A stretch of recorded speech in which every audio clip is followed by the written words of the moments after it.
দেব ভাই, এটা কি চুল কেটে দিয়েছে তোকে? চুলটা পুরো খাড়া খাড়া হয়ে আছে তোরে। তো হ্যালো গাইস, এখন আমি যাচ্ছি হচ্ছে চুল দাড়ি কাটতে। সকাল থেকে প্রচুর বৃষ্টি পড়ছিল, দেখতে পাচ্ছ হয়তো প্রচুর বৃষ্টি পড়ছিল, তাই বেরোতে পারিনি। এখন হচ্ছে 1টা বাজে, দুপুরে 1টা বাজে। এখন যাচ্ছি, এই যে আমি আর দেব যাচ্ছি। ঘোড়া পঙ্কজ একাই সব ইট বয়ে নেবে।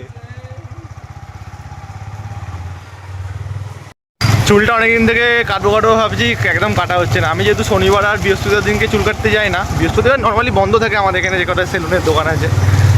এবার যাচ্ছি, আজ সানডে, ভিড়ও হবে। আমি ফোন করেছিলাম দাদাটাকে, জায়গায় চুল কাটি। এখন আপাতত ভিড় একটু কম আছে, সেই জন্যই এখন যাচ্ছি।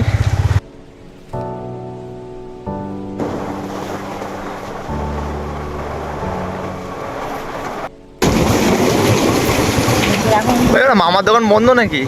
না না, খোলা আছে খোলা আছে। সেটাই ফোন করেছিলাম মামাকে, ঠিক আছে। এই তো অনেক ভিড় আছে মনে হচ্ছে, এখানে রেখে এখানে রেখে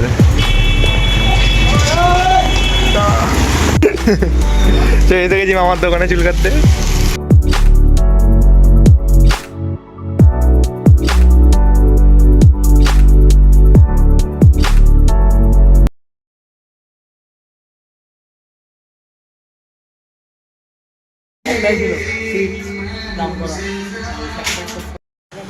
চুল কাটা হয়ে গেছে, এবার বেরোচ্ছি। দেব এখন গাড়ি চালাচ্ছে। দেবকে কেমন লাগছে দেখো তোমরা। দেব ভাই, এটা কি চুল কেটে দিয়েছে তোকে? চুলটা পুরো খাড়া খাড়া হয়ে আছে তোরে।